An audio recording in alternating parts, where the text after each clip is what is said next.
Neuquén Informa.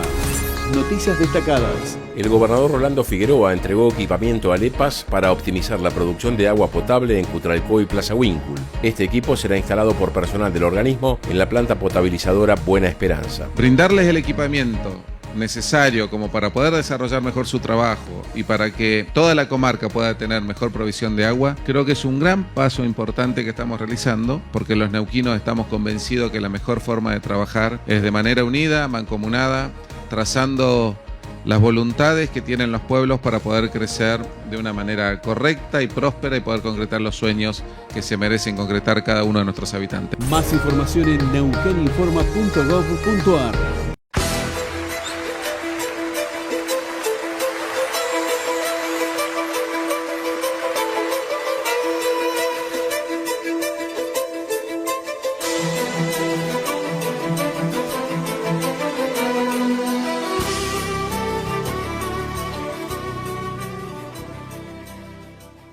¿Qué tal? ¿Cómo está? Bienvenido, buenas noches. Aquí estamos, como hacemos habitualmente, semana a semana, con Panorama aquí en 24/7 Canal de Noticias.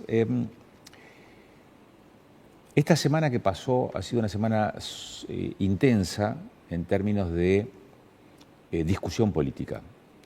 Y la discusión política además se retroalimenta con la discusión electoral, de política electoral.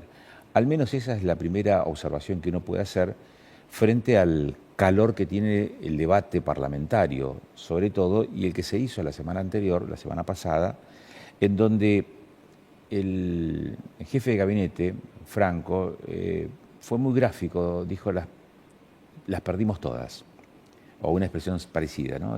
Hablando de las batallas o de las disputas o de las peleas en el Congreso, en la Cámara de Diputados, frente al abroquelamiento de los sectores opositores al gobierno y temas muy actuales, como el de jubilaciones, presupuesto universitario, discapacidad, que tienen en el fondo un denominador común, y que es el presupuesto o la asignación de presupuesto por parte del Estado.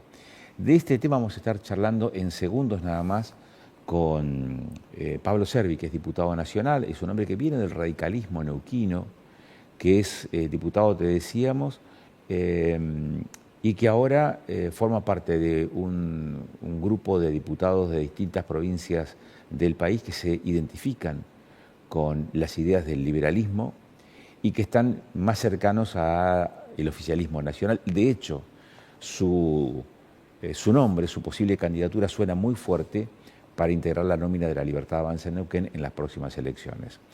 Y decíamos, suena muy fuerte porque se habla de su posible incorporación como candidato a senador en el segundo lugar, después de Nadia Márquez, o quizás como primer diputado. Eso también está presente en la discusión por estas horas sobre el tema electoral. Con él vamos a hablar en segundos nada más. Y en el siguiente bloque vamos a hablar de una temática un tanto enigmática, si se quiere, de una organización que ha dejado de ser secreta para transformarse en discreta. Pero de eso hablaremos en el segundo bloque. Enseguida lo tenemos al diputado nacional por Neuquén.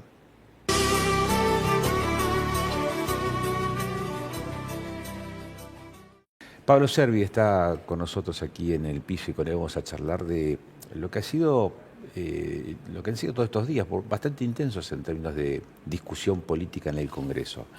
¿Por qué sí, por qué no respaldar a este gobierno en esta instancia, Pablo? Hola, Agustín y toda la audiencia. Sí. Creo que son momentos complejos, ¿no? Hoy es muy importante para el rumbo que está tomando el país el poder sostenerlo y justamente hubo un ataque creo que muy fuerte del kirchnerismo y aliados a la base de sustento, ¿no? Que es el equilibrio fiscal del gobierno, y por otro lado las reformas que se vienen haciendo desde el Ministerio de Modernización y de Regulación que comanda Sturzenegger, porque se volvió para atrás varios decretos no son de necesidad de urgencia porque son utilizando las facultades delegadas que daba la ley base, se han hecho. ahora faltaría que pasen por el Senado, pero básicamente se le ha dado de parte de la oposición, del kirchnerismo y sus aliados, un golpe fuerte al gobierno y a la institucionalidad. ¿Por qué los que son aliados ahora del kirchnerismo antes no lo eran? ¿Y qué es lo que está pasando? ¿Es la carrera electoral lo que está en discusión aquí? ¿Qué es?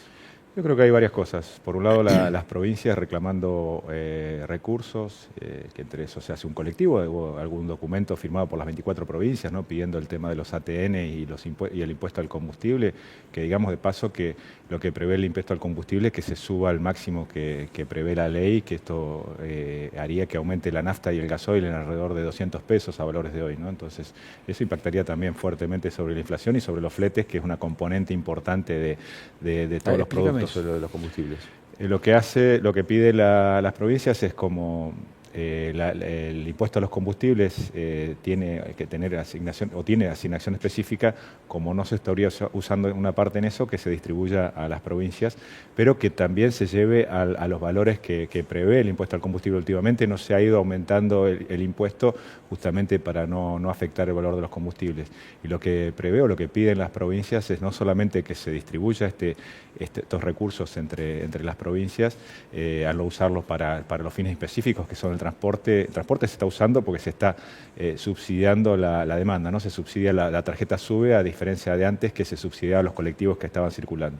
Y lo otro que prevé es la infraestructura, que hoy estaría frenado eso. Entonces lo que están pidiendo las provincias es que esos recursos se les den a las provincias, pero también lo que piden es que se aumente este impuesto a lo que estaba previsto, que como te digo, se venía frenando ese aumento del impuesto, y esto repercutiría en un aumento de alrededor de 200 pesos en la nafta premium o en el gasol premium, que es el que usa hoy el transporte. Tengo la sensación de que hay temas que son muy de raíz económica, que aquí están en discusión o que estuvieron en discusión en estos días y van a seguir estando en discusión, y hay otros que son de más de corte social, barra educativo, barra salud, ¿no? Discapacidad, universidades, y uno dice, ¿cómo se puede ser tan insensible en algunos temas, o cómo se puede manifestar la misma vehemencia en algunos temas y en otros no tanto? ¿Cómo se hace para compatibilizar y definir el voto cuando te toca decidir o levantar la mano para decir no a incrementar el déficit fiscal, y eso implica, por ejemplo, no a la emergencia en discapacidad? Bueno, ahí analicemos la emergencia en discapacidad, ¿no? Porque sí, si hay algo que tiene el kirchnerismo es que te utiliza causas nobles para cumplir sus objetivos, que básicamente son destituyentes, ¿no? Ellos, si fuera por ellos, directamente quisieran que al gobierno de Javier Milei le vaya mal y se vaya. ¿Qué pasa? La emergencia en discapacidad tiene, por un lado, la mejora en las prestaciones, que estamos de acuerdo. De hecho, del bloque nuestro de la Liga del Interior, ELI, que es Encuentro Liberal, que es por un integrante que tenemos de Corrientes, lo que planteamos es una mejora en las prestaciones, y lo pusimos de alguna manera dentro de la mesa de negociación o de discusión cuando hablamos de esto. Pero a la par tenés 1.200.000 pensiones por discapacidad que se pagan. Por ejemplo, hay pueblos del norte de nuestro país que tienen alrededor del 6 o el 7% de la población que cobra algún tipo de subsidio por discapacidad, que se usaron en la época del kirchnerismo como prenda de cambio o como pago de favores políticos, y hoy estamos pagando 1.200.000 de estas prestaciones, que se pretende aumentarlas. Lo que pedimos nosotros es que se mejoren las prestaciones, que eso sí ha habido un atraso, y eso estamos hablando con el gobierno de que se mejore eso, pero por otro lado lo que queremos es que también 1.200.000 pensiones, de las cuales los llamaron a que vaya a una revisión médica, el 60% no fue de estas personas, y lo que prevé además esta ley de emergencia que está votando, que todos los que tienen el CUD, el Certificado Único de Discapacidad, cobren algún tipo de pensión, lo que haría que aumenten 600.000 personas más los que cobran pensiones. Se varía de 1.200.000 a 1.800.000 personas quienes cobren pensiones por discapacidad, lo que haría directamente sería un misil en la línea de flotación de esto del equilibrio fiscal, ¿no? Entre esto y la ley, lo que se votó en previsión, estarías hablando de, para lo que queda de este año, 6.000 millones de dólares. Es casi lo que tenés hoy de superávit o más que eso.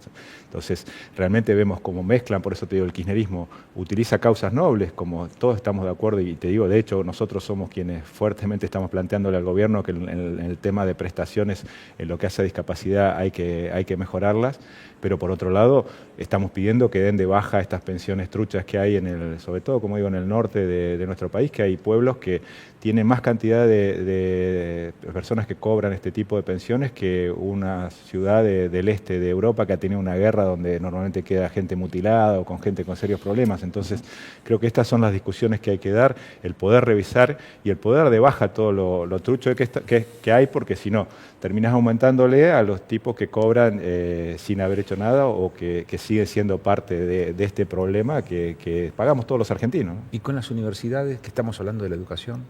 Las universidades, ahí hay otro tema que básicamente lo que se le pide al Congreso que haga paritarias. En este caso estás haciendo las paritarias porque para salud quieren que hagas paritarias para las universidades. Creo que en ese sentido no es un rol del Congreso hacer paritarias, y además el ajuste que se prevé, yo creo que ninguno de los gobernadores, o el caso de Neuquén por ahí sí, porque tiene otro tipo de recursos y de hecho se está gastando las regalías que tienen en sostener el empleo público y el aumento de la provincia de Neuquén, que va por encima del IPC, ¿no? Porque tiene una combinación entre el IPC y el índice provincial de precios, va por encima del índice nacional, pero si vos hablás con los gobernadores, que en muchos casos sus diputados propician esto, no están en condiciones de dar el aumento que plantean a las universidades, y habría que ver los municipios, porque inclusive hay muchos municipios en la provincia de Neuquén que hoy los sueldos están por debajo de la línea de pobreza, y no sé si estarían en condiciones de dar el mismo aumento que están planteando para las universidades, porque si vamos a empezar desde el Congreso a hacer paritarias,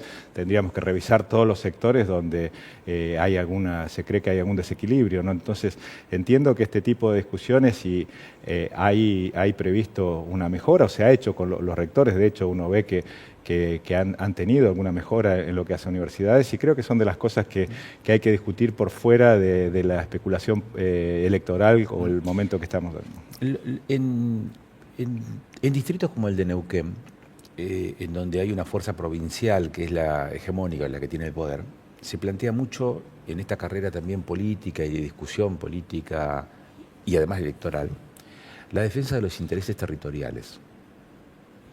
Y cómo digamos, los referentes o los candidatos de un espacio que es distrital pareciera estar legitimados en la defensa de esos derechos territoriales frente a los candidatos de fuerzas nacionales que tienen otro interés. Entonces, ¿cómo se hace para tentar también el voto? Y aquí te meto en el terreno electoral. ¿Cómo se hace para tentar el voto neuquino? Yo creo que, y lo decía ayer en una publicación o en estos días, que la defensa de Neuquén pasa por defender la macro. Si no puedes tener una provincia rica en un país pobre de alguna manera, ¿no? Si no logramos, y creo que si hay alguna provincia que ha sido beneficiada por las políticas de Milei es Neuquén, básicamente, ¿no? Y vemos cómo está despegando Vaca Muerta, cómo la ley Bases cambió el paradigma de la energía, el poder hacer contratos en firme de exportación de gas y de petróleo que antes no se permitía, la posibilidad del RIGI, donde se están haciendo obras de infraestructura que eran impensadas en Argentina, como es el Vaca Muerta Sur, o lo que es el GNL, que va a permitir que Neuquén aumente fuertemente su producción y sus ingresos. Creo que en ese sentido la provincia de Neuquén ha sido beneficiada fuertemente por lo que pasó a nivel nacional, y eso hay que trabajarlo a nivel nacional. En la Cámara de Diputados se discuten las cuestiones de la nación, ¿no? Y no puedes tener una provincia rica en un país pobre. Creo que estas son las cuestiones que hay que discutir, y también en estos días veía como el gobernador se quejaba de que la ley esta, o el proyecto de ley de los gobernadores de ATN sigue manteniendo la distribución de la coparticipación nacional, donde Neuquén es seriamente damnificada en ese sentido, con respecto aporta alrededor del 4% del PBI del país y recibe el equivalente a menos del 2%, o sea, la mitad de lo que aporta. Entonces, está votando los representantes que en teoría defienden la neuquinidad, están votando una ley que termina perjudicando a Neuquén. Entonces, explícame dónde está la defensa de los recursos de los neuquinos, y si miramos, porque he escuchado que aquellos diputados que defienden los intereses de los neuquinos son Osvaldo Giancafilo y Tania Bertoldi. Tania no dejó de votar nada con el kirchnerismo, o sea que no, si defender los intereses de los neuquinos es votar con el kirchnerismo, me parece que hay una cuestión de percepción ahí que es difícil de explicar, ¿no? Entonces, creo que tenemos que explicarle también a la gente que en el caso de la Cámara de Diputados son los diputados representan a la nación, no tienen que velar por los intereses de la nación. En el caso de los senadores es donde están los intereses de la provincia, justamente también por un equilibrio entre las dos cámaras. Entonces lo que tenemos que lograr es que a Argentina le vaya bien, y si a Argentina le va bien con la macro, nos va a ir bien a los neuquinos. Porque ya lo hemos vivido en otras épocas con el kirchnerismo, donde a Neuquén nos pagaban $1.50 el millón de BTU de gas, teníamos el barril criollo de petróleo que no podíamos pasar de un valor, ¿no? En vez de percibir los valores internacionales como estamos cobrando ahora tanto en el mercado interno como en el mercado internacional, teníamos un precio que estaba regulado por el kirchnerismo. Entonces, entiendo que si a Argentina le va bien y logramos sacar estas trabas, logramos libertad a la hora de comercializar, y que cada uno con la reforma fiscal, por ejemplo, que se está planteando, que haya IVAs provinciales y cada provincia recaude en función de lo que genera, yo creo que la situación de Neuquén va a mejorar y mucho. Y para eso pero esas discusiones hay que darlas a nivel nacional, sí, no en Neuquén o cerrándose en que nosotros somos, o defender de qué. Cuando me dicen hay que defender los intereses de los neuquinos, ¿de quién? ¿Ustedes creen que Milei está atacando los intereses de los neuquinos? Milei es el que más ha beneficiado a la provincia de Neuquén, y si se aplican estas políticas de una reforma tributaria, creo que Neuquén va a ser una de las provincias más beneficiadas, porque va a recaudar, o sea, va a tener una recaudación la provincia en función de lo que aporta. ¿Qué pasó con el radicalismo, Pablo? Pregunto esto, ¿o te has liberalizado o siempre fuiste liberal y ahora simpatizás más con las ideas libertarias esgrimidas por Milei? ¿El radicalismo se liberalizó o nada de eso? ¿Qué pasó? Yo creo que el radicalismo tiene orígenes liberales, ¿no? Si uno se remite a Alem y a Alvear, tienen orígenes liberales en su momento.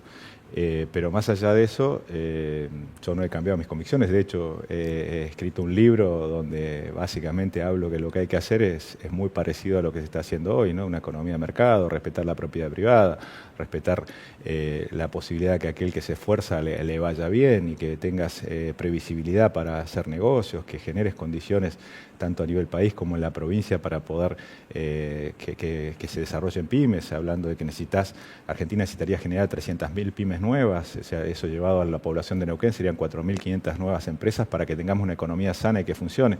Entonces, básicamente lo que yo defiendo son las ideas, y creo que justamente el radicalismo el que se ha cambiado y hoy se plantea en un rol opositor o cercano al kirchnerismo en muchos casos, ¿no? Y esa discusión se ha dado, y en la provincia de Neuquén lo que se ha decidido por parte del radicalismo es no participar en estas elecciones. En algún momento hubo una parte que optó por ir con la neuquinidad. Hoy esos han salido aquellos que estaban con roles en el Ejecutivo provincial, y se decidió que el partido no participe en estas elecciones, preservarse, pero hay muchos dirigentes que sí que están de acuerdo en ir armando, colaborando con la Libertad Avanza, y en el caso mío ya lo tenía decidido desde antes, que creo que hay que reforzar este modelo de cambio, este modelo de transformación que se viene dando en Argentina, liderado por Milei, quien le toca estar, pero básicamente que necesitamos que se trace un rumbo en nuestro país para los próximos 15, 20 años, porque no podemos estar con esta política pendular que cambia el gobierno y cambia totalmente. El riesgo que tenemos hoy con las elecciones no ve el riesgo país. El riesgo país es un indicador del riesgo político que tiene un país, ¿no? Creo que si uno en el Congreso lo que teníamos que estar mirando, el riesgo país es un indicador de cómo nos ven desde afuera, cómo nos ven los mercados, y básicamente la previsibilidad esta que se pide, que uno ve Chile, por ejemplo, cambia de presidente o hay elecciones y no, la economía no sufre o no se mueve como acá, o inclusive hasta el mismo Brasil tiene un rumbo trazado y que lo siguen independientemente del color político que tenga. Entonces creo que lo que tenemos que lograr es virar la proa del barco hacia donde queremos ir, y son procesos que llevan 15, 20 años por lo menos para transformar y para que podamos reacomodar la economía. Entonces creo que eso es lo que tenemos que lograr, y para eso hay que colaborar. Entiendo que es un momento importante, un momento bisagra en la historia, y que hay que aportar desde donde uno pueda. ¿Y cómo resolves lo urgente? Urgente, por ejemplo, es el caso de que aquí en la región todas las semanas tenemos algún muerto por accidentes viales, por accidentes de tránsito, incidentes viales.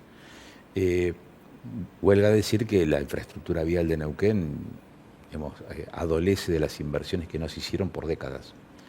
Pero también es cierto que la Ruta 22, la 151, también, que están en territorio rionegro, pampeano, y que son la entrada a Vaca Muerta, también están abandonadas hace por lo menos un par de décadas. Y en medio de este contexto, es decir, no hay plata, o por lo menos el objetivo es el equilibrio fiscal, por lo tanto, no hacemos obra pública, ¿cómo haces para resolver lo urgente? Yo creo que ahí se está planteando la alternativa que haya privados que se hagan cargo de aquellas rutas que tienen, por lo menos hay entre 4 y 6.000 kilómetros de rutas que podrían ser concesionados y que haya privados al modelo chileno, ¿no? Que los bancos aportan el dinero, un financiamiento y se va recuperando con el peaje o con los servicios. Y en otros casos habrá que ver de qué forma se pueden sostener.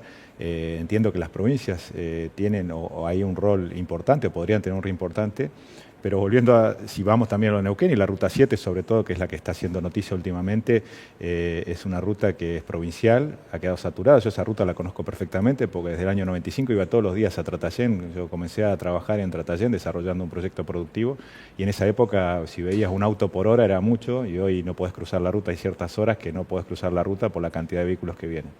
En su momento estuvieron los fondos internacionales y nacionales para repavimentarla, no solamente que había que repavimentarla, sino contemplaba todo el desarrollo de las contenciones aluvionales, porque es un peligro que tiene esa ruta de que no llueve mucho, pero cuando llueve hay realmente escorrentías importantes.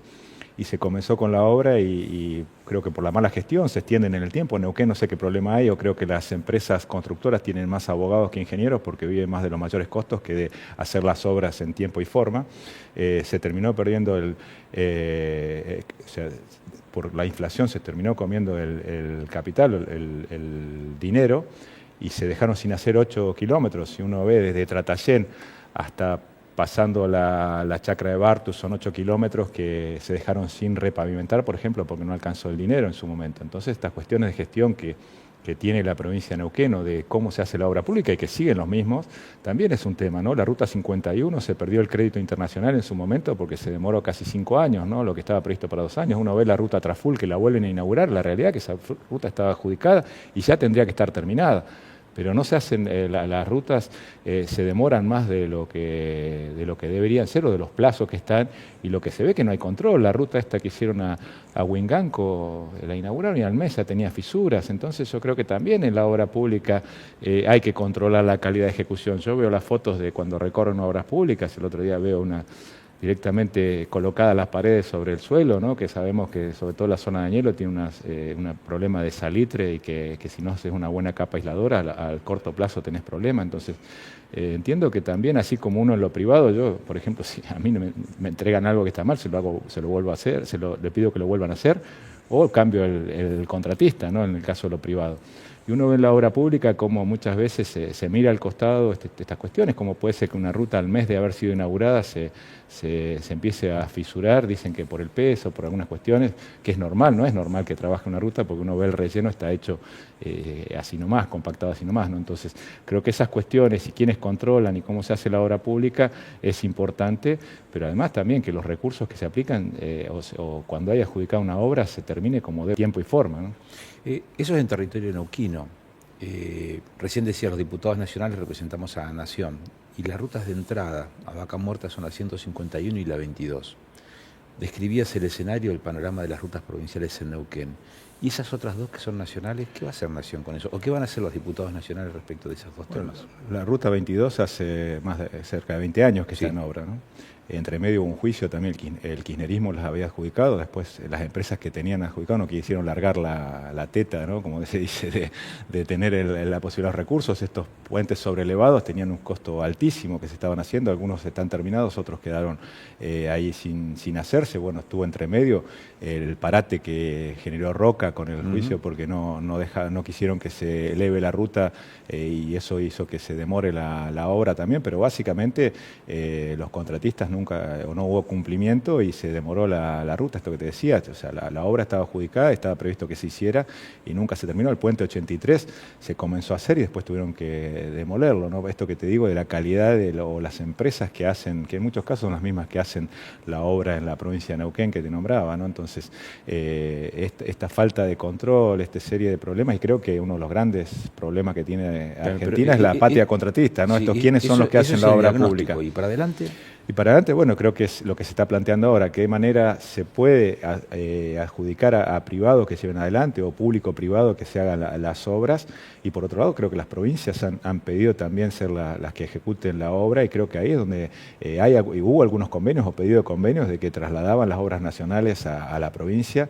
De hecho, tengo entendido que la provincia de Neuquén, porque yo pedí, estuve en su momento en el ENOSA viéndolo, cuando todavía existía el ENOSA, viendo las obras que estaban adjudicadas y la Nación se quedó con muy pocas. Por ejemplo, tenés la circunvalación de Villa Langostura, que es un problema que tiene que resolver la provincia de Neuquén, porque ahí tenés unas pseudo comunidades mapuches que están reclamando y no te dejan terminar la obra, una obra que es importantísima para que se derive el tráfico de camiones, que no pase por el centro de Villa Langostura y poder derivarlo hacia un paso tan importante como es el Cardenal Zamoré, y eso está parado por una cuestión que no es de Nación, sino que es de una cuestión que tiene que resolver la provincia de Neuquén con unas pocas personas que dicen tener derechos sobre eso y han parado la obra, ¿no? Entonces, más allá de eso, y yendo a la que me consultabas, a la 151, que está realmente saturada en su tráfico, creo que son de las cuestiones que hay que resolver, y también esta discusión, porque muchas veces se empantana entre las provincias y la Nación, creo que ahí hay que generar la posibilidad de que se gestione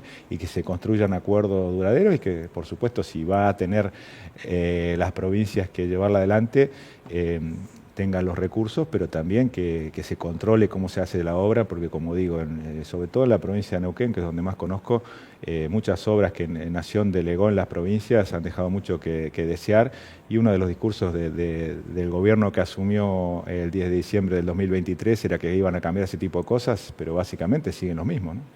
Gracias, senador. En principio estamos en conversaciones con la Libertad Avanza, bueno, eso ya creo que es público, ¿no? Desde el apoyo que hemos dado a este gobierno, y estamos en conversaciones para integrar una lista con ellos, ¿no? Sin hablar de cargos todavía, estamos en eso, pero... Hace mucho vienen hablando. Sí, por eso, pero no de es cargos, algo... ¿o sí? No, porque justamente esto de ideas, cómo llevamos adelante, en el caso mío he defendido, se han hablado un montón de cosas por esto, por lo otro, yo creo que si hemos apoyado es por convicción de que esto tiene que cambiar, y yo que vengo del sector privado veo que más allá de que en algunos casos, como la economía, como la fruticultura hoy no la está pasando bien, lo que sí veo en los empresarios y en general en la población es que plantean un apoyo a las transformaciones porque quieren que de alguna vez se baje la inflación, que podamos encarar un país serio y que podemos salir al mundo. Y creo que hay mucha gente que quiere que esta Argentina cambie y más allá, como digo, de algunos sectores que hoy no le están pasando bien, pero quieren que esto cambie, y creo que es por lo que me involucré en política, ¿no? Por ver que las cosas realmente se transformen. Son 6 cargos, en realidad son 6 lugares, pero son 5 cargos titulares en la lista, ¿no? Para las próximas elecciones. Y esos lugares se definen el domingo 17, creo. ¿Por qué no se ponen de acuerdo? ¿Porque pelean por el mismo cargo o porque son más de 5 los posibles candidatos? Yo no sé, te diría que Neuquén es donde más tranquilo está. Uno habla cuando hablamos, yo creo que justamente, y lo que no hay es personalismo, no nos estamos ni peleando ni discutiendo. La idea es que sea lo mejor para Neuquén y hacer una muy buena elección para que desde Neuquén colaboremos. La idea es que se logren 2 senadores y la mayor cantidad de ¿Van a jugar con el diputados. efecto sorpresa con el que jugó Figueroa, por ejemplo, definiendo una candidata a diputada nacional que viene de fuera de la estructura partidaria? Yo en ese sentido hoy entiendo que lo que está llevando adelante el presidente Milei, lo que se está planteando como cambio en la Argentina, es lo importante de ratificarlo y lograr a aquellas personas que mejor puedan defenderlo. Creo que por esa línea va. Yo entiendo que por ahí poner outsiders cuando la realidad es que no sé si conocen del tema o hasta dónde, si lo elegís por cuántos seguidores tienen en Facebook o en Instagram. Me parece que como forma de poder ganar la elección, eso es especular más allá de los intereses de los neuquinos, sino que ver de qué forma podés lograr un cargo más, ¿no? Eso es una defensa más de los cargos que de quiénes lo van a llevar adelante. Yo creo que también es importante, y para la etapa que viene en la Argentina, de poner personas idóneas que conozcan y que tengan la capacidad de defender estos cambios, ¿no? Vienen transformaciones, estamos hablando que hay que ir hacia una reforma laboral, tenemos que, en lo previsional, estamos hablando de parches, ¿no? Lo que está queriendo ahora es aplicar parches cuando la realidad hay que dar una discusión integral del sistema previsional, donde hay 3 millones de personas que se han jubilado sin tener los aportes. El kirchnerismo hizo eso. Cuando uno dice ahora no alcanza el dinero, la realidad es que se ha jubilado gente que no ha aportado, no ha completado los aportes. Entonces, y lo que están planteando es que sigan jubilándose gente que no ha aportado, y por otro lado tenemos el 40% de la economía en negro. ¿De dónde vamos a sacar los recursos? Si no logramos que sea, o sea, que más cantidad de personas aporten y menos bajar el nivel de aportes, creo que con eso podríamos lograr sostener el sistema previsional. Si no logramos blanquear la economía, que ese 40% que está en negro comience a aportar, va a ser muy difícil, porque además esos también se van a querer jubilar algún día sin haber hecho aportes. Entonces tenemos que dar una discusión en serio, y son las discusiones que se vienen, yo creo que en el nuevo periodo, y para eso hay que tener capacidad de llevarlo adelante, porque no es solamente que te conozcan, ¿no? Lo que hay que hacer. A mí me ha tocado, el otro día, por decir que vine con humildad, me criticaban, pero la verdad que yo vengo del sector privado, ¿no? Me ha ido bien en el sector privado, pero cuando vos entras a la arena política, al tener que dar este tipo de discusiones, hay que tener la humildad de decir, a veces tengo que aprender o tengo que consultar que hay gente que sabe o que está más interiorizada, y uno puede aportar la otra visión, ¿no? En ese sentido. Y creo que eso me ha servido. He aprendido mucho en estos 4 años o 3 años y medio que he estado en el Congreso, y creo que para las discusiones que vienen se necesitan una gran capacidad de conocimiento, por supuesto visiones distintas, pero que tenemos que hacer una transformación en serio de Argentina, que ya ha sido importante. Yo antes nombré la ley Bases, el RIGI, cuestiones que creo que la ley Bases ha sido una de los paquetes de leyes más importantes que ha habido en los últimos, por lo menos 50, 60 años en Argentina, y que realmente logró para Neuquén, como decía, este cambio de paradigma, donde hoy Vaca Muerta es uno de los motores de la economía argentina, la energía. Pero tenemos que seguir con las transformaciones, hacer que hoy no sea un problema que tomar un empleado sea, como dicen, lo tenés que adoptar, porque después no lo podés prescindir de él, y te sale mucho más caro, porque si fuera lo que uno te cuesta a los bolsillos del trabajador, cuando la realidad es que solamente el 60% de lo que te cuesta a vos va al bolsillo del trabajador, el resto son impuestos, son aportes, contribuciones para sostener todo esto que son las jubilaciones, muchos que, como digo, que no han aportado, pero también todos los subsidios. Eso es otro tema que hay que desarmar. El subsidio debería ser una herramienta para afrontar las crisis, no una política continua. Entonces, ¿cómo hacemos para reconvertir esos subsidios que se están pagando a la desocupación en empleo genuino, capacitarlos, prepararlos, insertarlos al mundo laboral? Y para eso hay que generar una legislación que no castigue a aquel que da trabajo, desarmar toda la mafia que hay de los juicios laborales, que en su momento con la ley Bases algo cambiamos, hubo una reforma laboral y hoy se volcó a las RT, ¿no? Los juicios que antes se hacían por otro tipo de cosas, hoy los abogados siguen queriendo percibir lo mismo, pero se fueron a los accidentes laborales, poniendo en riesgo las ART y todo el sistema de riesgo de trabajo. Entonces, creo que esas son de las cosas y las mafias que hay que ir desarmando, y para eso viene un desafío muy grande en el Congreso que viene. Como digo, hay reformas en lo laboral, en lo tributario. Creo que es importante esto que ha hecho el presidente ahora de poner auditorías en las 24 provincias, ¿no? Para ver qué se puede mejorar en cada provincia, porque si uno ve el peso, hablamos de achicar el Estado Nacional achicó el peso, pero las provincias aumentaron el gasto. Entonces, y el gran peso del Estado está en las provincias, que son las que tienen la salud, la educación y la seguridad. Entonces tenemos que también trabajar en eso.